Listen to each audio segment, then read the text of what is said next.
পবিত্র ঈদুল ফিতরের টানা ছুটি শেষে দেশের প্রধান স্থলবন্দর ও কাস্টম হাউসগুলোতে পুনরায় শুরু হয়েছে আমদানি রপ্তানি কার্যক্রম। ছুটি শেষে প্রথম কার্যদিবসেই বন্দরগুলোতে দেখা গেছে কর্মচাঞ্চল্য। দীর্ঘ বিরতির পর সচল হয়ে উঠেছে বাণিজ্যিক কার্যক্রম। বিশেষ করে যশোরের বেনাপোল স্থলবন্দর সহ দেশের অন্যান্য গুরুত্বপূর্ণ স্থলবন্দরগুলোতে ভারত বাংলাদেশের মধ্যে পণ্য আদান প্রদান গতি ফিরেছে।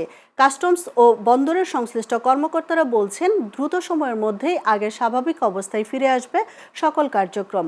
এদিকে ব্যবসায়ীরা জানান, দীর্ঘ ছুটিতে আমদানি রপ্তানি বন্ধ থাকায় কিছুটা চাপ তৈরি হলেও কার্যক্রম শুরু হওয়ায় তারা স্বস্তি প্রকাশ করেছেন।